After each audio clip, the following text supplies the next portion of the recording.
Wow. Again, I suppose we should have more faith in our team at this stage, but West Ham United, we haven't beaten them since Tom Cleverley scored the lone goal in 2015, and we haven't beaten them since. David Moyes has not lost at Villa Park since 2010. So the Hammers' hoodoo is over, which means that our Premier League winning streak at Villa Park has gone to 11. These go to 11. But how? How have we managed to be 2 points off the top with only Newcastle United scoring more goals than us through 9 rounds of the season? Well, let's explore, let's dissect, let's analyze. Aston Villa 4, West Ham United 1.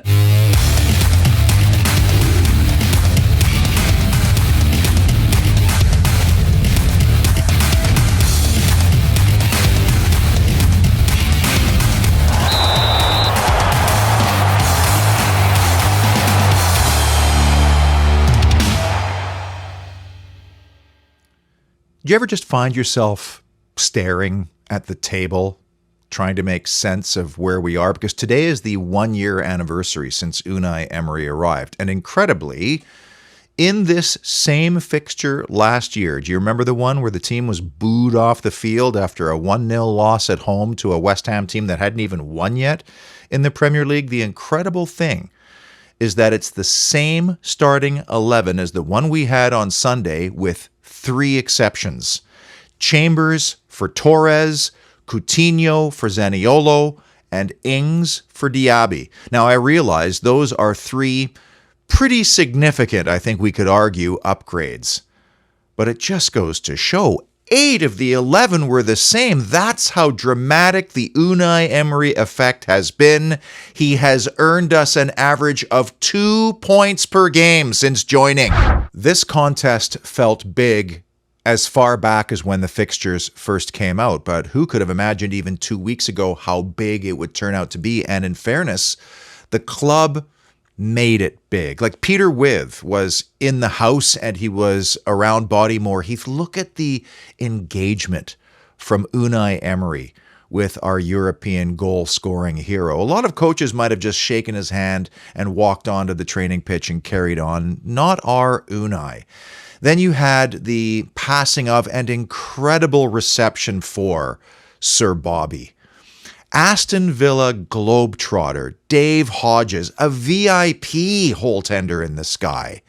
Can you imagine Dave looking down on that game on Sunday with his bottomless beverage? No queue in the concourse for food and beverage in sight, not locked in a glass suite, looking down as Ollie Watkins scores a magical goal in the 74th minute with all of his fellow previously departed Villa supporters. That is where I want to be when it's all said and done. We had Dean Smith in the house as a Sky pundit. And when he got the chance to interview Unai Emery, it was Emery who said to Smith as he walked on, "Thank you for everything you've done." Thank you, Dean Smith, for everything you've done. I mean, never mind his tactical intelligence, his ability to dramatically improve players individually or understand the criteria for the people you need to bring into the club to progress it further. But this man understands the essence of Aston Villa and how Dean Smith was an integral part of the journey to where we are today. And by the way, I'd love to see more of Dean Smith as a pundit for Aston Villa. And then we had young Colton Cook, introduced to us via the club's social media channels. We think we have problems. We do not have serious health problems. And this video had me in bits because his reaction to being told while touring Villa Park and on the pitch that he was going to be a mascot and attending his first Villa match as a 9-year-old, you can't script it. AI could never reproduce that. And then to be escorting his favorite player onto the park in Douglas Luiz, who arguably was the man of the match, well, this again was part of a big build-up after an international break, like a long drum roll. And how many times in the past would Villa have stumbled during these occasions? Not this time. Not this Aston Villa. Welcome to the Holy Trinity Show, which deeply appreciates its special video correspondents like Alex Dutton, guitar legend from Atarka. You know, like Spinal Tap, he actually bought a guitar that he never even uses. You're not allowed to look at it. You can't even point to it. He's there with his mate Adrian getting some lovely build-up shots, and he was rolling for Leon Bailey's goal, which we'll show you later. And then senior video correspondent Samir Gaby also shooting video for us while wearing his classic Asics Originals training top as we review Aston Villa 4, West Ham United 1, and the key issues or moments that defined the game. Let's crack on first with the key numbers, and I want to look at blocks as a special statistic. Our numbers were great in this game, and I love it when it only takes 2 attempts or less to hit the target, which we did, and Villa created 3 big chances in doing that, one of which was Ollie's early one. It's almost as if Ollie is the king of half chances. If he ever buries the grade A chances, whew, look out. And as much as we love seeing Villa create chances and score goals right now, the commitment to defending and throwing your body on the line is not spoken about enough, and it's a key indicator of the mentality of this group. In fact, let's make that our first big issue, the shot blocks. Players throwing their body on the line, starting with Ezri Konsa. Yeah, okay, it hits his hand very close to the edge of the box. He knew he wasn't sweating it, but he's putting himself on the line. That led to the terrifying Ward-Prowse free kick, which was also irritating because he moved it back a couple of yards to his own benefit. Didn't matter in the end. And then from a Ward-Prowse corner, seconds, up steps Matty Cash to block one that's headed on target. Yes, Emi Martinez might have had it, but Cash flies up, knocks it over, wasn't taking any chances, and you cannot teach will or desire. The only thing you have to worry about is either block it fully and outright or let it go past. I don't think Pau Torres had a clue about this particular shot, so I'm not blaming him in the least. And by the way, if there was one player you could poach from another Premier League team, how could Jared Bowen not be one of the top candidates? Here's a guy who scored his first goal against Aston Villa in senior football. 99 goals later, he scores his 100th against Aston Villa. And I still think he is grossly underrated in the game. Big moment and kind of a similar theme to what I was just talking about, but we're not 90 seconds into the game and Emi Martinez makes a save off Jared Bowen, and I realized that it wouldn't have counted if it had gone in because it would have been offside, but neither of the two protagonists were to know that at the time. And I can't tell you, as a former crap goalkeeper, how great it is to get early involvement and, better yet, to have an awesome contribution, even if it wouldn't have counted psychologically. And then there's the reverse psychology. Now Jared Bowen's thinking, holy smokes, I'm going to need a deflection to get a ball past this guy. And it's not like Emi Martinez is being forced to stand on his head right now for Argentina, given how good that team is. And yet, seconds into returning to the Premier League, he is alert, he is ready, he gets his big paw on it. Another example of how dialed in Aston Villa is, both individually and collectively right now. Fun moment, the avant-garde alternative underground set-piece routine from the first half. We're going to pull one of those off one of these days, and it'll be legendary. I do sometimes wonder if it's a bit too intricate, because the idea is scoring, but this one was outside range, and part of the idea is to keep the defenders of every team guessing. And the West Ham defenders in this case were looking around and looking like, well, me, frankly, when I go into a roundabout in your country. I have this affliction called roundabout dyslexia anxiety disorder. Yeah, if I ever moved to your country, I'd have to get a full-time driver. Seriously, it flummoxes me and stresses me out. Big issue. Leon Bailey loves scoring in front of the whole tent. And thankfully, our ace videographer, A. Dutz, was rolling on this wonderful piece of footwork and interplay between he and Yuri Tielemans. Now, I think I've done my math correctly on this. In the Premier League, Leon Bailey has scored all but one of his goals in front of the whole 10. The exception was the 3-0 goal against Everton this year. His first ever goal against Everton, into that goal. Unai Emery's first game in charge, into that goal. That's a pretty impressive record, and it comes against the backdrop and rumors of a possible contract extension. A year ago, I might have thought, don't know, but now you got to do it. You got to protect this asset. He has a habit of coming on and adding important insurance-like goals. For him to progress in his career, though, he needs to stay fit. And occasionally, it would be nice, in the Premier League anyway, to score in front of terraces other than the Holt End. Big moment number 3, the 30th minute marker. A lot of fine details went into Aston Villa taking the crucial lead at the half-hour mark. And I've told you before how important that first goal is, especially when you get it at home, because your winning percentage is almost up to 80% when you do get it. And there was some really fine, subtle quality in the lead up to this goal, and also, frankly, some laziness, which helped out from Lucas Paquetá. And as I've said to you numerous times on this show, and as I've had to hear from coaches over the years, it's never one big thing that leads to a goal.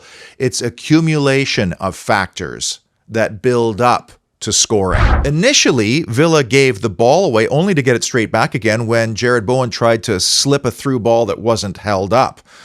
4 passes later, and it's 1-0. And a rare moment, Moussa Diaby overhit a ball, but you can overhit a ball to Ollie Watkins in the channel because he's so good at getting it and then holding it up again.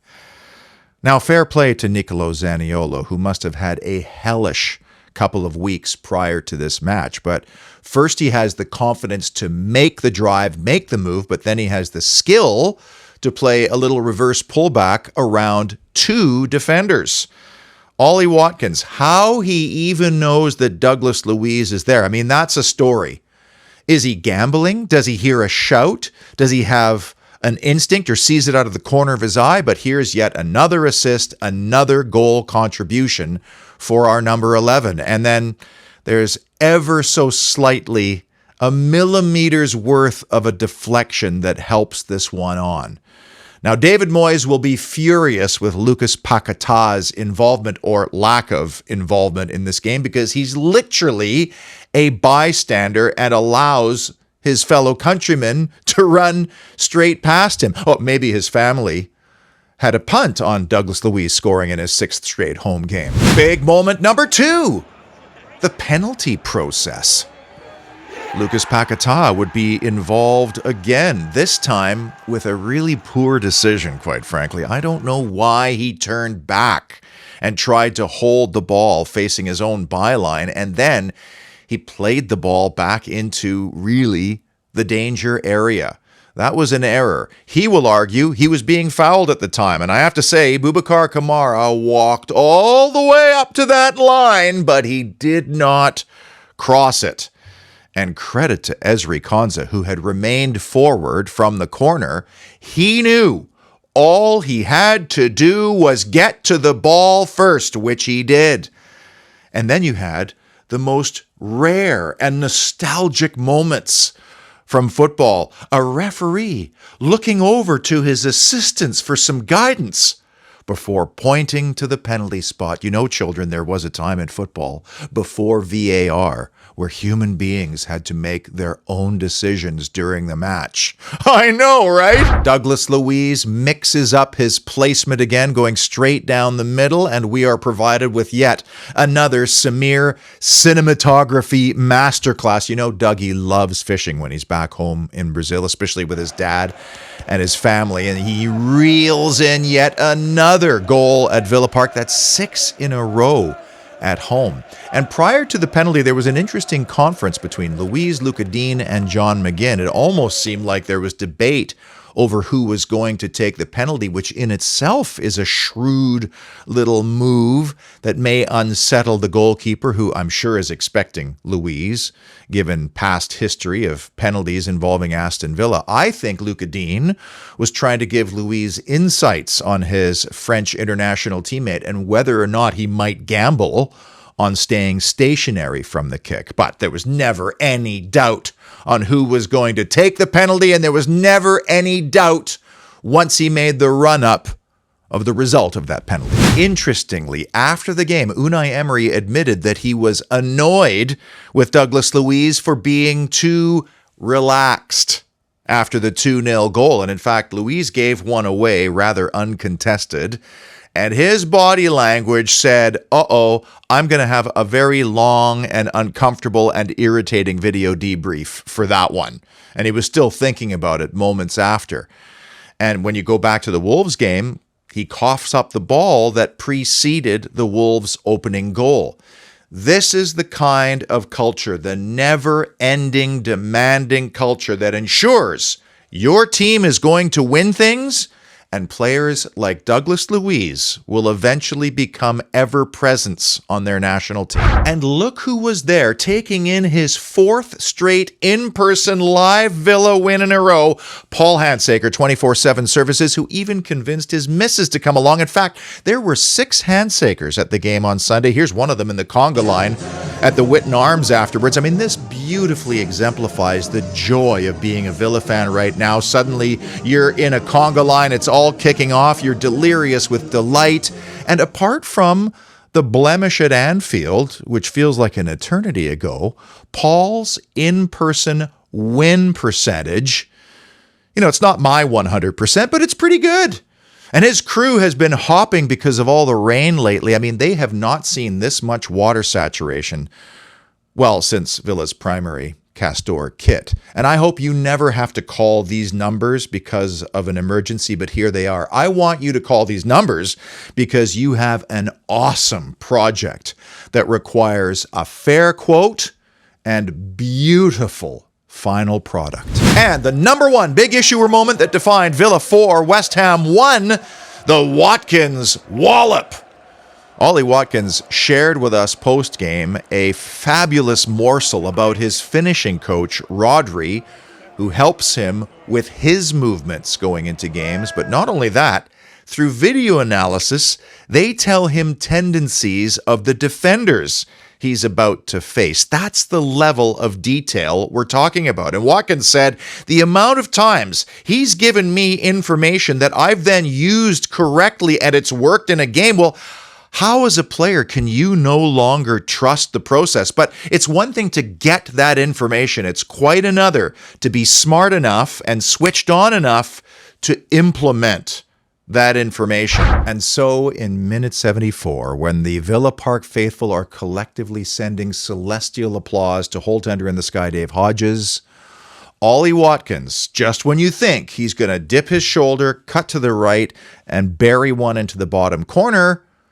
uncorks a left-footed pile driver into the roof of the goal.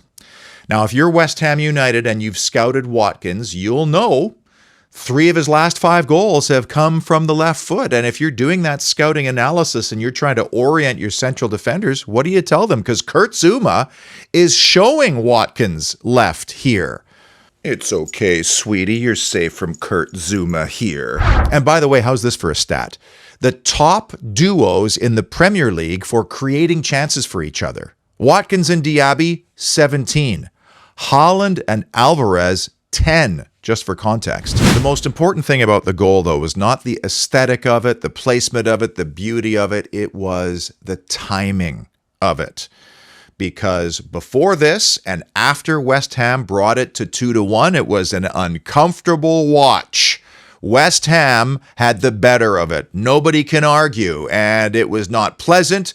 There was fear. There was loathing. There was a sense of inevitability in my mind because I'm wired from the old days, thoughts of the Wolverhampton collapse. But that was the old Villa, the panic stations Villa, the dropping deep and inviting your opponent to pressure you wave after wave, Aston Villa. And lo and behold, who sets up the goal? None other than Super John McGinn, who's had a habit of supplying Ollie Watkins over the last couple of games. Now, Mohamed Kudus had a role to play here, and Dave Moyes will go up and down him after this game because he didn't deal with kind of a hopeful Pau Torres clearance, frankly. But after that, though, the cue and the goal is made by the player without the ball. That's Ollie Watkins. As soon as he saw that Super John McGinn was going to get onto it, he's off. and the ball is so sublime, it leads Ollie Watkins. It drives Ollie Watkins. Watkins is the only guy who's going to get there. And this is the Aston Villa we've always wanted, a team that's leading, the other team has to push, and we exploit the spaces that are left in behind. And the most impressive thing to me about Unai Emery's reinvention and recalibration of John McGinn's hard drive is the texture, the touch, and the shape he puts on his delivery. And this one was perfect. Now, there were a lot of changes and updates to the categories that I like to update throughout the course of the season, but none of them is more satisfying than the record at Villa Park, which has now truly become Fortress Villa Park like we've always imagined. 12 points out of 12 for the season. Watkins adds a goal. It's now 7 combined with he and Diaby.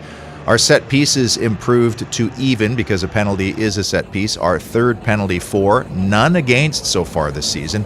I'd love to call West Ham United a top 6 side, but technically going into this game, they weren't. We've scored first for the 5th time this season, and both our first and second half plus minuses have also improved to an even +5 each. And now we break from the Premier League to focus on a rather crucial Europa Conference League group stage match in the city of Alkmaar in the Netherlands, a place known for its delicious cheese markets. But something tells me this is going to be an uncomfortable, testy, at times nasty, even hostile street fight type affair. I'm not even talking about the match. I'm talking about the supporters now.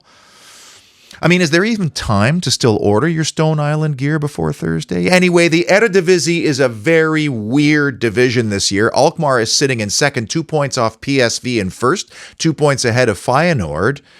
And between those 3 teams, not one of them has lost through 9 rounds, while Ajax is second from bottom. In fact, Alkmaar has but a draw to blemish an otherwise perfect start to their season. They also took care of Heerenveen comfortably this past weekend. They'll host NEC the following Sunday, so it's 3 straight home games for them this week. Now, the concern is always how much rotation can you employ on Thursday without totally unbalancing your side or introducing too many players that haven't had regular football of late. You'll notice there was no John Duran, even in the 18 on Sunday, and I didn't see an explanation as to why. I highly doubt that either Ramsey or Moreno will be ready for this one.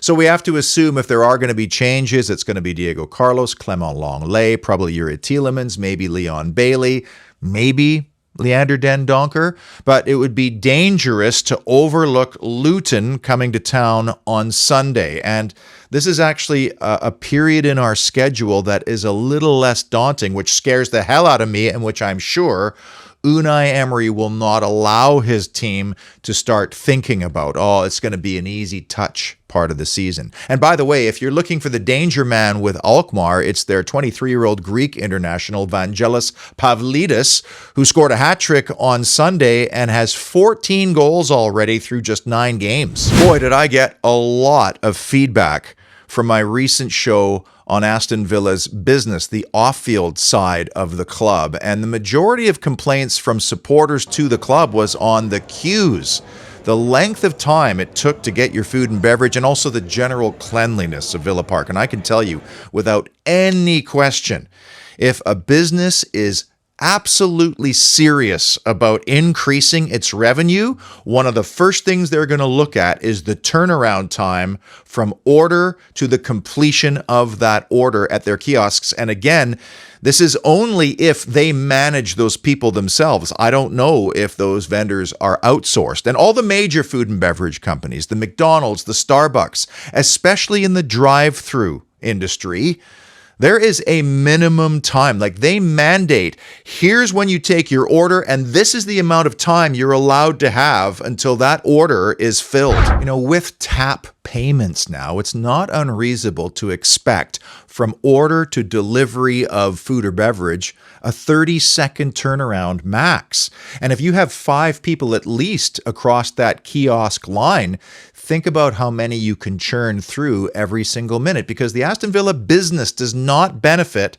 from slow lines or staff that does TikTok videos. And this is where, if you are controlling that part of the business, you need to recruit better and find people who are committed to efficient and urgent turnaround time, the same way that the team is efficient and urgent on the field. And that's how you bring it together. You want to work for this club, you need to be like the players on the field. And if you get that part right and the cleanliness part right, and Aston Villa keeps on turning in performances like they did on Sunday, well, you're not going to hear a lot of complaining in the future. I am going to savor this one for a while, and I know you will too. And we know now this is not a fluke. This is not some kind of purple patch. What we are seeing is almost cult-like, and the first part of the word culture is, in fact, cult, and it's led by an impressive man who came to us a year ago because Nassif Sawiris was fed up with weak or ineffective or unproven leadership. And he would have had to have started that pursuit of Unai Emery long before that fateful night at Fulham. And here we are a year later. We keep winning at home like this and then picking up the odd away win or draw. We're guaranteeing ourselves more European football, even if Unai Emery himself is downplaying it. Until Alkmaar, stay dry. No, not this kind. I'm talking about from the weather. Be well, and as always, up the mighty Villa!